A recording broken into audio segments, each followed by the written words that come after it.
with deep.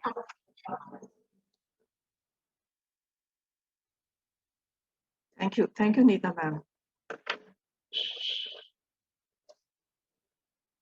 I welcome you, Sachit, with deep affection and fondness. I welcome you to our show. Thank you for coming. The pleasure is all mine. Thank you. Yes, hello, good evening, viewers. I welcome you to our show IAI3 Edu Talk.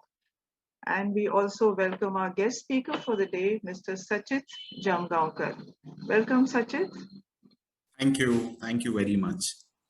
So IAI3 Edu Talk, it is an initiative of our president, Dr. Neeta Parakh. It was her vision that there have been so many warriors, heroes who don't want to come into the public eye. They're reticent, they don't want any publicity, but yet she wanted to showcase their stories, because what it is that drives a human to help another human.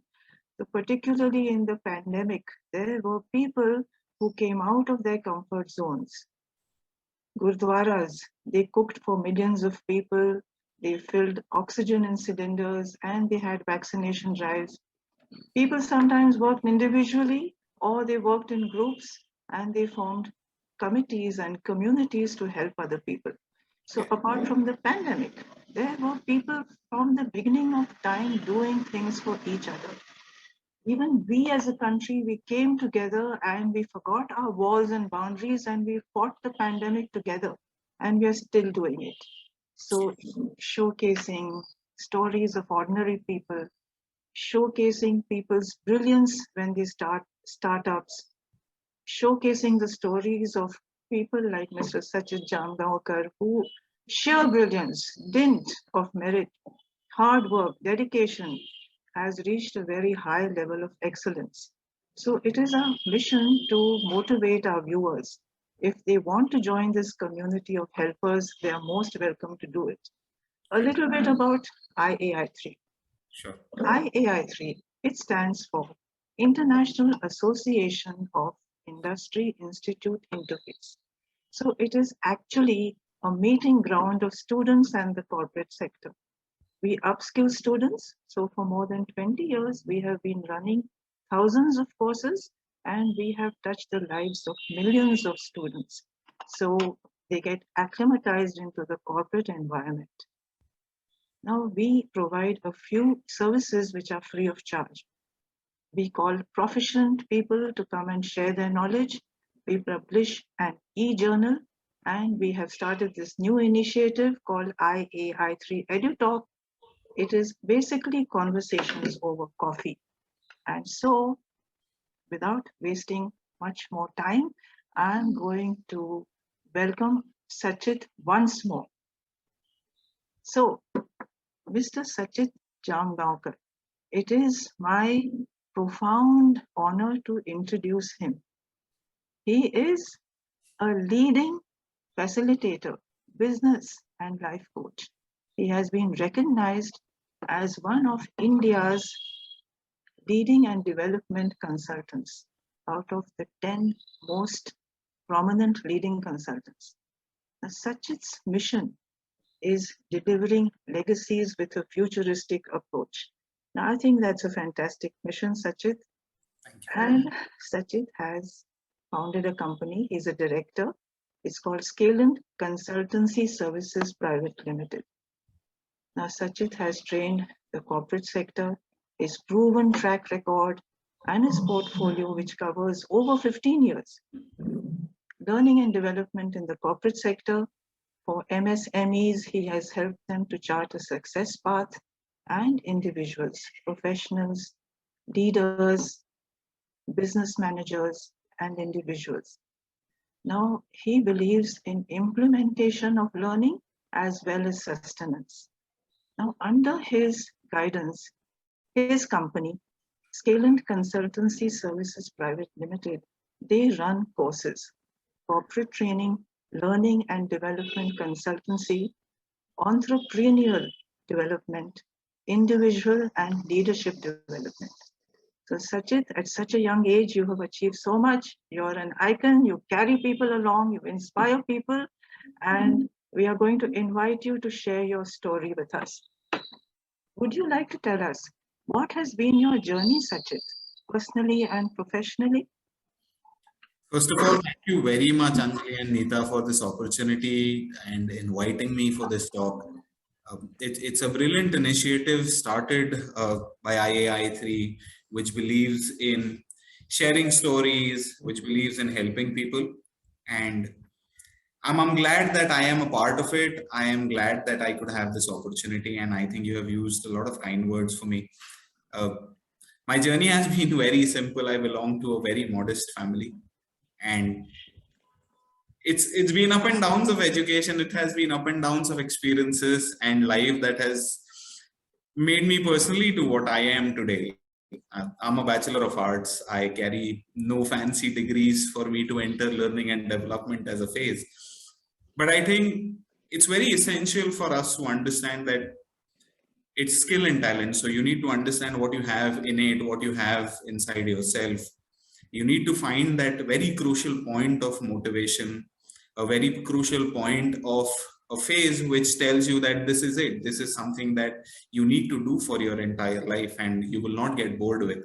So I think learning and development is the thing that I found my interest with, and I said, yes, this is something that I'm going to stick around with. So personally, I am just a normal human being. Professionally, yes, I am a business coach and I do what I have to. But I believe that everybody needs to find the key motivation and the points. They need to find that point in life wherein they can say that this is what I need to do. And I chose to do Scalent. So Scalent is what it is today. Yes, I think that's enough. And what exactly are the objectives of Scalent Consultancy Services Private Limited? What does it stand for? Scalent is a learning and development organization, Anjali, to be very honest. Yes. Scalent it stands for two words, which is skill and talent. So skill is something that we acquire for our professional success, and talent is something that we have innate. And we mix and merge both of them. That is what our tagline is. It says that we create roadmaps of success. So Scalent is a learning and development organization which believes in four very, very critical values, which is the relationships for life, meaningful innovations, customer centricity is. So we believe in these very, very critical elements of what we do. And when we say relationships for life, it's not whether we work with you or whether we are associated with you. Yes. You always need to be there. You always need to build that relationship so that one says that, okay, we can count on them.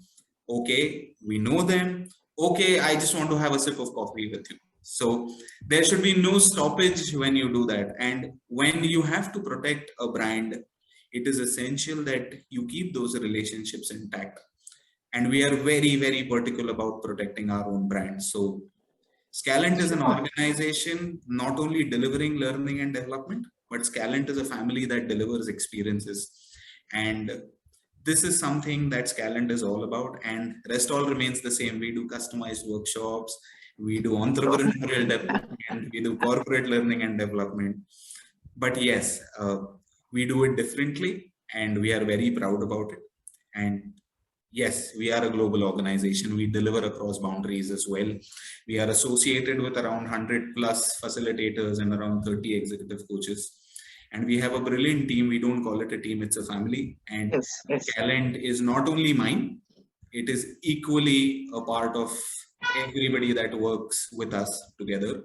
So I haven't built Scalent. I have just given it a name. They have built it together. So that is what Scalent is all about. I think that's beautiful. It's amazing. And it's lovely to build relationships with people because they last lifelong. You know? So, Sachit, in all the posts that your organization has been putting up, there has been a great emphasis on this simple aspect of communication. So, what is the story behind that? Doesn't everything start with communication, Anjali? I mean, come on. If I sit with you today and say that Okay, Yes. okay, thank you for calling me. Thank you for the interview. Whatever I mean. You're not going to like it. So everything starts with communication, let it be personal or professional in nature. Sure. If we understand the concept of communication, we understand how to communicate and what to listen to and how to listen to. It gives us a very big tool in life, and not every time will you be able to implement it, but we believe that anything starts with communication. So it is absolutely essential for us to understand that element. It is one of the smallest elements which can create the biggest of ruptures. So that is why you will always see us promoting communication. That is why you will always see us promoting elements of communication, because it is one of the most essentials, whether it is corporate, whether it is entrepreneurial, whether it is education, or whether it is individual. Communication is the biggest element. If you cannot talk or if you cannot convey your message, then you cannot showcase what you have. So it is extremely essential. Yes, that's right. And it's simple, as you said, that one has to communicate clearly. Yeah. And Sajid, please share with us, supposing if you're devising a program, you're making a curriculum for your courses, if there is a program coming up in HR, sales development and growth training program, what would you include in that? Human resource, I mean, it's such a crucial topic today, Anjali, to be very honest. Yes. I had read this article on the Harvard Business Review by Stephen Fairley, which spoke about HR as a slave. Human resource is considered to be slave when it is actually the backbone. Right. Nothing runs without it. Nothing, absolutely nothing runs about it. The guy who actually fights with human resource, which is so-called operations, sales, has also been brought in by the human resource. And human resource is not only treated as a department or a team, but I think human resource is the entire organization's culture. So when we talk about human resource development, you should not think about interviews or appraisals or exit interviews. It is about an entire culture of the organization, which would say that, oh yes, people are important for us. The value of every resource is equally important. Once you have the risk management in place, once you have the outcome in place, the reverse calculation becomes very easy rather than reaching to a point. And I mean, everybody has said that prevention is always better than cure. So if you value the human resource within the organization, it becomes very, very easy for you to protect it as well. Yes, that's right. Always, yeah. So human resource development has always been there. It's one of the most crucial elements of Scalent's delivery aspects also, because we think that human resource is a part of the organization's culture. Yes, absolutely. And that's why companies, they invest so much in their staff and their management, employees. So I think that's a very beautiful thing if you devise a program for them. And on the other hand, if there's a management control training program, what would you typically, of course, it has to be customized, but what would you introduce in that, Sajid? Management control, I mean, I wouldn't go with that terminology, to be very honest. I would call it managerial development or leadership development. Right. In today's world, one of the most crucial elements, and let us be very honest, what COVID-19 has also thrown at us, because when COVID hit us, we didn't know what is to be done. I was invited by one of the forums which was shared by Mr. Nitin Gadkari as well, and I wrote on that forum, and we saw that people have accepted COVID. People have accepted to live with it now. So it relates to a competency of acceptance. It relates to the competency of ownership and accountability. If we spoke about ownership and accountability, or we spoke about the competency of acceptance around 15 years back, a manager would come and tell you, "Tu mujhe kya sikhayega? Who are you to tell me? I have been in this company for so long. You can't tell me what I need to do." All right. But today it's a different thing, Anjali. I mean, today acceptance has become very, very solid. So when we are talking about managerial development or leadership development, we need to throw that data in front of them of why they need to develop and what they need to develop in. Then it becomes absolutely crucial for them to understand that. And then developing acceptance itself is the most key technique that one would have in delivering such kind of workshops. So at Scalent or as an individual, whenever I am sitting with somebody or coaching somebody, we ensure that we spend a lot of time in allowing people to accept that they need to unlearn, learn, or relearn. If they don't accept it, the journey will never start. So the most crucial technique that is utilized when it talks about management, development, learning and development is the competency of acceptance, ownership, and accountability. Yes, that's right. One cannot stick to old forms of working anymore. No one has become a global village. It's actually the other way around, Anjali, to be very honest. It is not yes. only when we say that you do not accept how legacies have functioned, because wherever organizations are today are because of those legacies. But when you create a competency or a culture of acceptance, you always try to understand the other side of the story as well. And doesn't that relate professionally and personally? Because we want to accept, we want to relate to what the person in front of us is saying. And if it does make sense, then the communication gets very, very easier. And that is why the emphasis on communication as well. So creating that emphasis, creating that acceptance, whether it is legacy versus millennials, whether it is, any change in culture, it is about acceptance. So it is not only about the new people coming in and saying that, okay, ये आपने इतने साल किया, it's not right. It is for them to understand that what went right, that we are here today. Oh, that's right. And thank you for explaining that to me, that legacies are also very important. Thank you so much.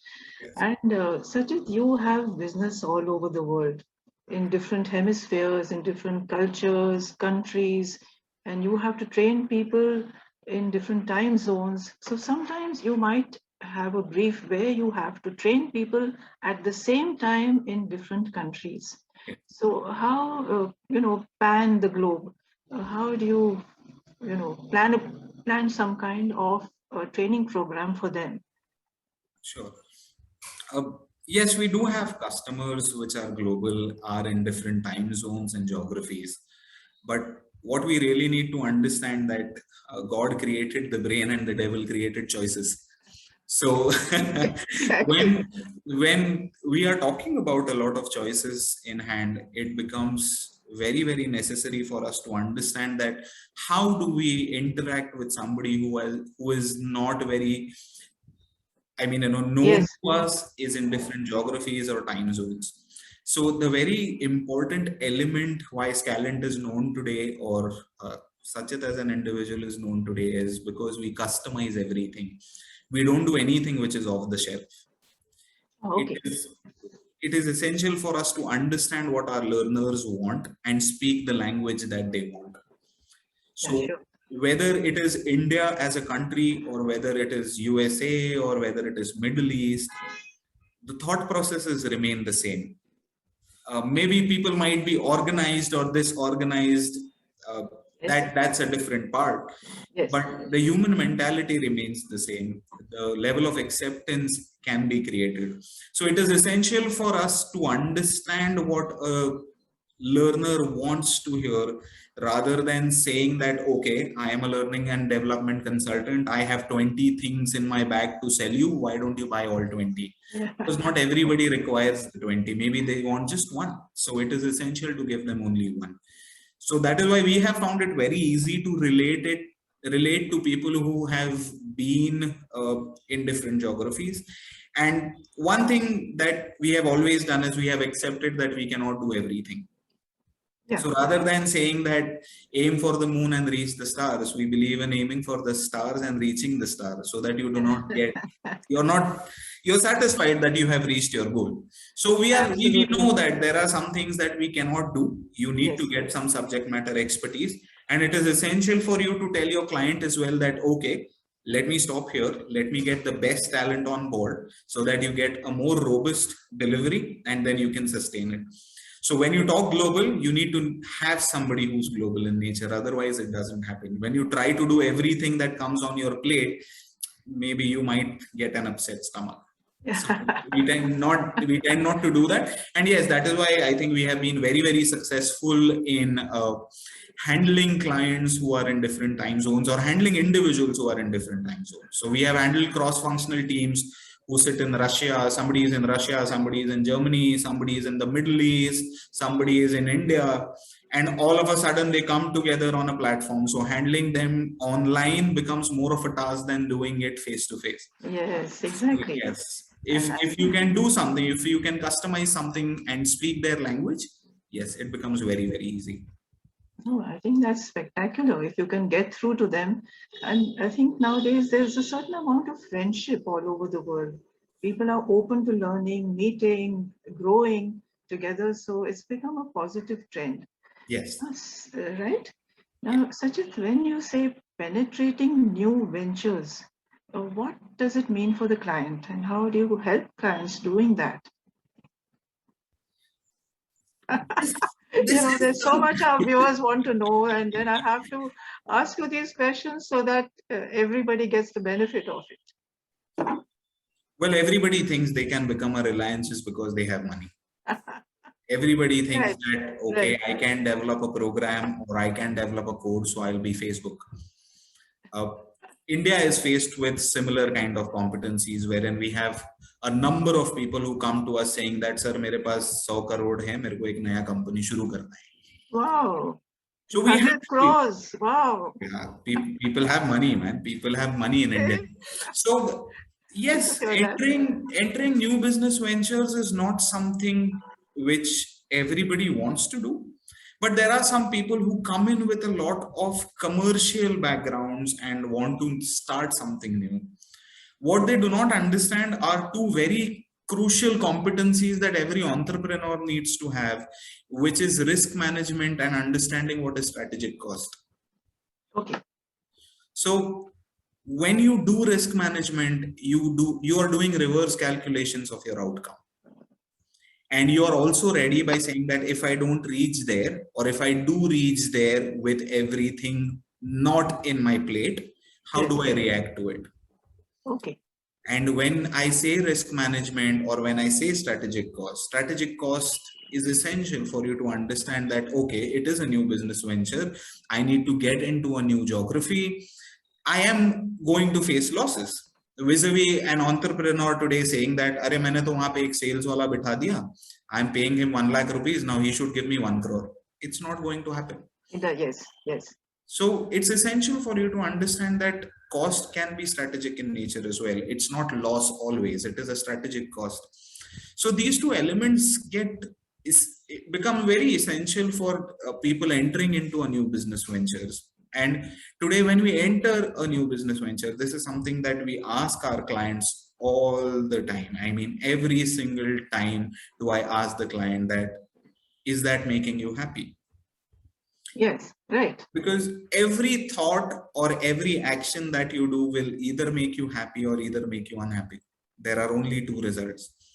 If it makes them happy, wherein they say that, I'm good, I am in a position wherein I can start a new business venture, then you can actually plan for it.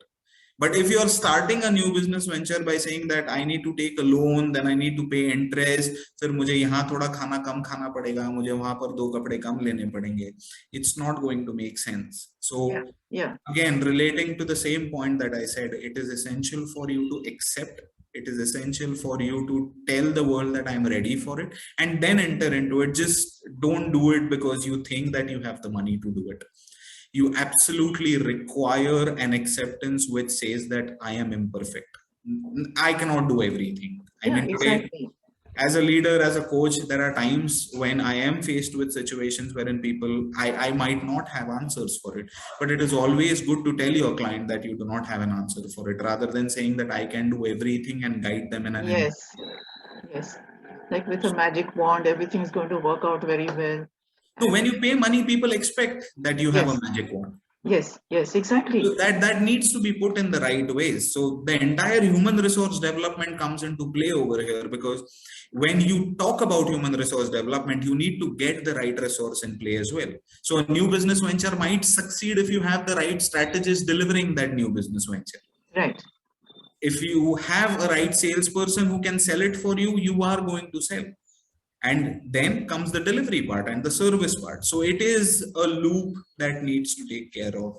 You cannot just get into the market by saying, or you cannot just start anything new or a new product or a new venture by saying that I have the money to do it. And this is a classic case that we have today. Yes, so there has to be some guidance according to what the market functions like. You Right. need to know your market. You need to Yes. understand the competencies. I mean, we have seen so many of our clients telling us that we have been a successful business for the last 30 years. So we ask them, what have you been doing? They say, Yeah. we manufacture automobile parts. So now they tell us that we want to get into baby clothes. Yes, How do we absolute do it? shift. I mean, it is an absolute shift. So there is nothing wrong in getting into baby clothes, but do you understand that market? Have you strategized well enough so that when you enter the market, you create that rift? And when you apply, I mean, the best competency ever, which is of common sense and common application, everything comes in front of you. So Yes, that's right. so new business ventures, not everything is led by money, not everything is led by experience. You need to understand that you need to decentralize, leave it to people who can do it the best for you. And that is building a team, not only thinking that I can hire somebody. It is about hiring the right person and retaining the right person. Yes, that's right. Absolutely. So that there's no resentment caused, you know.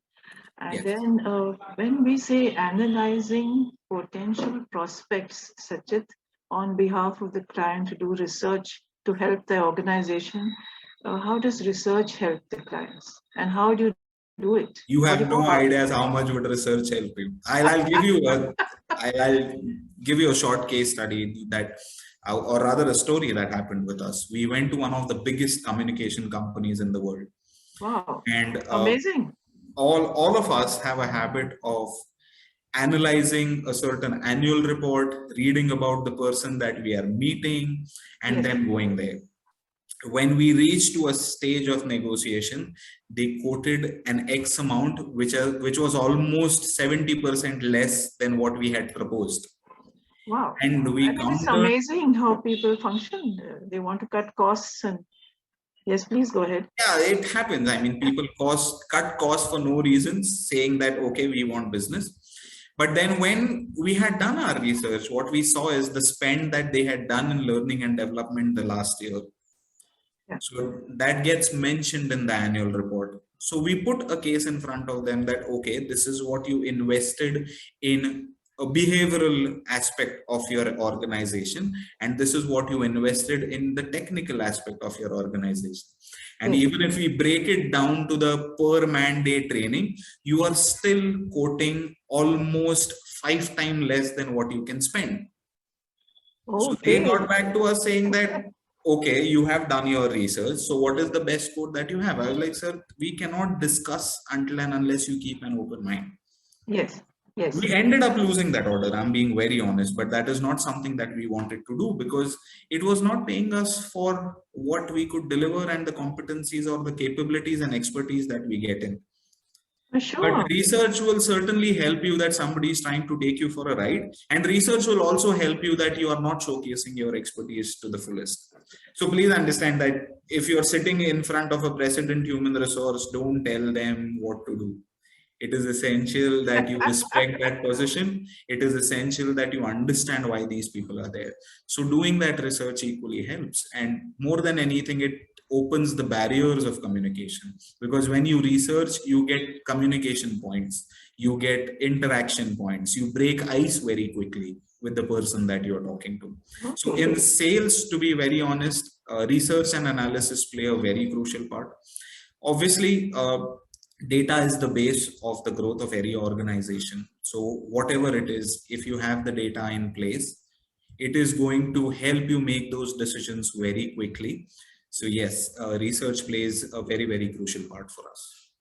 Actually, it's very enlightening that you're saying that, because very often when people go for an interview, they realize that the person who's taking the interview already knows a lot about them. Absolutely, yes. So it's a good feeling when you go into negotiations to know a lot about the client. So that's, I think, pretty amazing. Yes, Ajit, what is the meaning of module development and what is the difference between customized training and off-the-shelf training? What does it mean? Uh, Customized training and off-the-shelf training. Off-the-shelf training is something that I have ready with me. So today I would say that, okay, I have a strategic thinking workshop with me. I will deliver it the way I have. Customized training is asking them, why do you need a workshop first, strategic thinking workshop in the first place? Yes. Do you Yes. require strategic thinking workshop? If they say yes, can I know the outcome of that strategic thinking workshop? When I know the outcome, will I be able to deliver it according to, or what expertise do I require to deliver that kind of a workshop? And when I deliver it, can I develop a sustenance methodology? Because I think gone are the days wherein you would Yes. say that I have transferred knowledge and I have tried to implement it. Because if you are not able to implement it, or if you have transferred it, you have implemented and you have not been able to sustain it, you go back to square one again.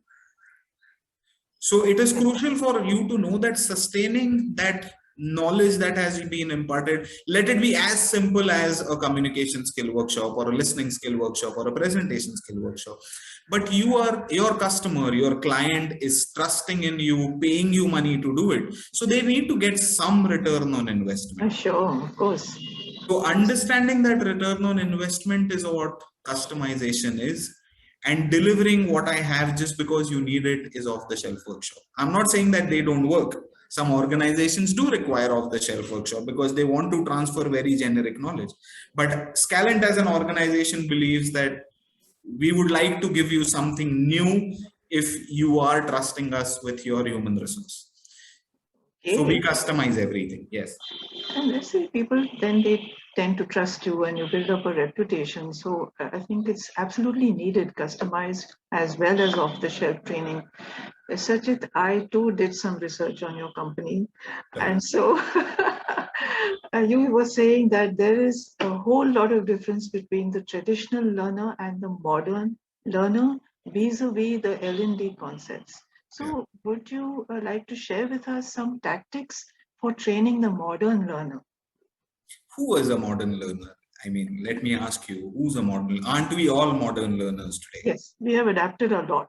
We have adapted. And today I say our biggest competition is the World Wide Web. It's the internet. Yes. Because yes, you get absolutely. anything on it. You get anything and everything on it. The Yes, only of difference course. is that you don't get to listen to it in the way that you want to. Right. If I tell you that you need to teach your kids or your grandkids Mahabharat or Ramayana, would they learn it under a tree? In this pandemic, we have all gone on to online training. And so you go to an online training and you sit with the kid will tell you, no, I need this in an animated form. Yes. So what we call edutainment is a very crux. Gamification is an absolute crux, because the way somebody wants to listen to what you want to say, the way somebody wants to interact with you has changed. So a modern learner will already do his or her research before trying to come for the training. So they are already 2 steps ahead. So you need to be another 2 ahead. And that is exactly where delivering legacies with a futuristic approach comes, because it's not evolved. We forgot science. We forgot human resource. It was there. It existed. I mean, people say that, okay, Ravan took Sita to Lanka he flew. So how did he fly? Yes. I would say that, I mean, there are instances. You see Brahmastra. I have a Brahmastra. What is a Brahmastra? It's a nuclear weapon. So I can't call it a Brahmastra today. I call it a nuclear bomb. Sure. But it was called Brahmastra then. So if I tell a 5-year-old or a 6-year-old to say Brahmastra, they will not be able to say it. Yes. When at that time, a 6-year-old would recite the entire, Ramayana or Mahabharata. So that's the difference. That's the difference in the modern learner. The modern learner is evolved because he wants the concepts in a very different way. He wants to hear in a very different way. So if you want to reach to a point wherein you want to tell them that this is what learning is, you really need to talk what they want to. how they want to hear, to be very honest. Yes, that's right. Actually, me being a trainer, I often find my students, they know much more than I do. And some of them, they're older than I am. Yeah. But one has to train and make it more interactive and engaging, I guess. Yes. And Sajid, what is the meaning of executive coaching in terms of leadership to enhance life and career? Please share with us because you're a life coach as well. It's the best practice, Anjali, to be very honest. There is nothing better than executive coaching. Right. And not only from a perspective of corporates or a life coach, but your mother and father are executive coaches. I mean, they have coached you all their Yes, lives. And sure. today we owe a lot to that thought process, wherein let it be the value system, let it be what they have taught us. Your society, the people around you are also your coaches. So you learn from them. You tend to learn Absolutely. what to do and what not to do. So executive coaching is a practice which allows the person in front of you to open up in the best ways possible. Okay. It allows you to tell what exactly is wrong with you rather than getting judged for no reasons. We are in a society wherein we can judge Hrithik Roshan in an Armani suit as well. I might call him the most ugliest man in the world, but he's not. Right. Of course. It's your personal view and your personal opinion. Judgments become a very crucial element when you grow up the ladder and when you are responsible for the development of others as well. So you are judged continuously, you are criticized continuously. And when I used to be in my call centers, I always used to get, I worked with call centers for many years, and I really used to get angry that we are taking calls and my manager is sitting on the table with his food just beside him. So he gets the liberty to eat whenever he wants. Yes. I need to punch in a 30-minute break, go up, eat in those 30 minutes. I mean, literally hog and run down and start taking calls. But today I understand that that manager did not even have the time to eat the food on his table. Yes, I know. But that is the reality. I mean, I am judging him or her. So it's essential for you to understand that everybody needs to open up. And executive coaching makes you do that. Okay. Okay. So life, yeah. So that is what it is. I mean, it is the best practice. It allows you to develop, it allows you to support, and it teaches you the most important factor of a corporate, which is delegation. All right. So executive is not only about finishing work or getting productivity for an organization, but an executive also needs to understand of what work needs to be done, who needs to do it, and why does that person need to do it. So there are n number of elements of executive coaching, but if I have to speak in a layman's language and in the most common form, it's about two people communicating with each other and one person who actually is getting judged by the society, allowing him the time and allowing him the learning curve that is required to say that it's okay, even if you have 20 years of experience or 40 years of experience, you can go wrong. Sure. And we gradually realize when we become maybe team leads, that a team lead or a leader and a person who's an MD, maybe there's responsibility attached to his work. Yes, it is. And that's why they operate the way they do. Absolutely, yes. So and now if you look at what your parents have taught you, it all of a sudden starts becoming relevant for you because they were actually trying to tell you that don't worry, I'm there for you. It's always it's always been there. It is always, and there were people who are trying to tell you do this or you cannot do this. I mean, you have people who are outside, you have people in your family who doubt you, but then there are those people who actually tell you don't worry. There are those people who always say that I am by your side, or there are people who tell you that okay, you have not been able to do this, this is the way to do it. It's okay to be wrong, and that is what executive coaching is. It is a beautiful practice to build relationships, and you are then creating those masters of creating relationships in these coaches or trainees that you are doing it with, because they take a certain practice, they take this success story with them and say that, okay, I was wrong, somebody helped me, I should not leave my people. Yes, sure. Absolutely. And And trust me, I mean, not every time you might get somebody in executive coaching and they would say that, okay, I have been successful, or you have been successful. There might be failures. Not every coach. I'm a human. I'm not God at the end of the day. yes, And even exactly. God couldn't Exactly. create the perfect team. He created human beings. So it's essential for us to understand that it's all about relationships. It's all about communication. It's all about skill and talent. So it's essential for those relationships to flourish, nurture, and I think nothing better than execute. I am a staunch follower of the practice. I am a staunch believer. I, I mean, I advertise it whenever I get. I earn my bread and butter through it, so no complaints. But Yes, it is the sure. best. Yeah. Okay, that's fantastic to know that. Thank you. Executive coaching, I think everyone should go in for it. Absolutely. And then, Sachit, on International Yoga Day, you Yeah. had done a program for a very famous German multinational company, Yeah. and it had two different streams. One was yoga and meditation, and Yeah. one was wellness. So, devising a program like that and carrying it to its successful completion, how did you do that? First of all, I just know that we did it.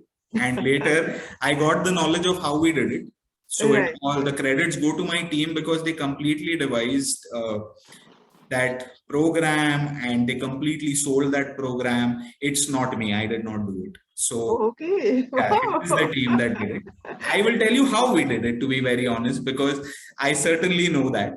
Yes. So uh, yoga is treated as not only something that is a form of an exercise, but yoga is also a relaxation form. Oh, yes. So when you do it in a corporate, you have these variety of postures that a person might sit in, a person might stand, a person might walk. And these postures, trust me, in the long run are extremely harmful for you. Okay.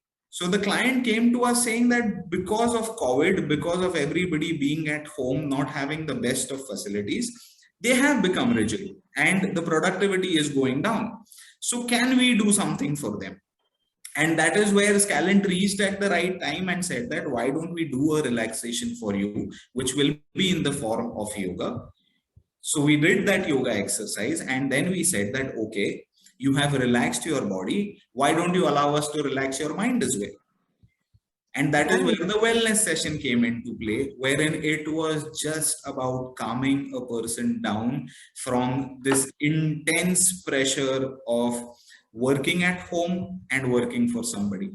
So people have been in that continuous fight that, okay, I have my kids at home and I am not able to work, but I have no options. I have to shut the door on my kids' face because I have to work at the end of the day. So everybody is mentally taxed. Yeah. And yes, we are working from home, but let me be very honest, people have gone mad because their work hours have increased from 10 hours to 20 hours just like that. Yes, at any old time of the day, they're on call. They are on And call. then They are on call. yoga, it puts people in a different zone. It's okay, it calms them down. And at the same time, then they start connecting with the Almighty or a universal power. So it has its benefits. Anil, let me put a different perspective here. Yes, Why do yes, you yes. need to connect with somebody else? Why can't you connect with yourself? In the beginning, of course, that's because we So all know. it is essential that you need to understand that you need to do it for yourself. Of course. And then we connect there. So yes, I mean, yes, there is a lot of connections that happen, but we physically calm them down, then we calm them down mentally, and that is where the session was extremely successful.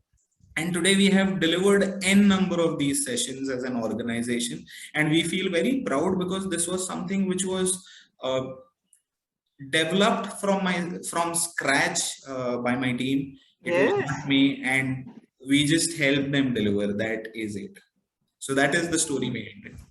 No, but I totally agree that you connect with your own self first and then you invite the universal energy in.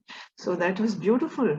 And now, in conclusion, Sachit, will you share with our viewers how can they make a roadmap of success, a journey in development? Because you're the expert and you can help us all with it.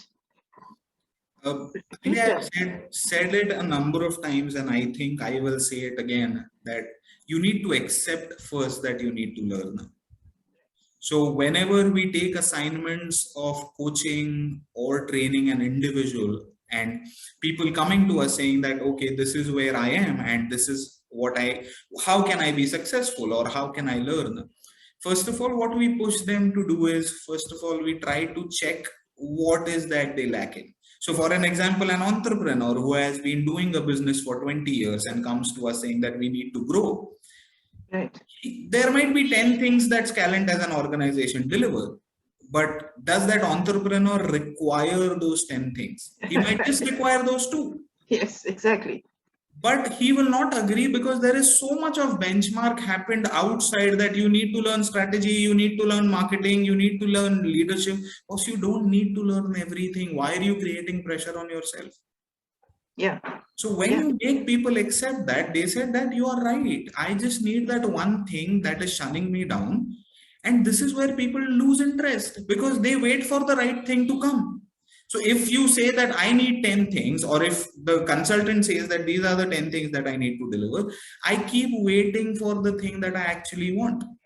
And in this entire process, I get bored of waiting and then I say learning is bad.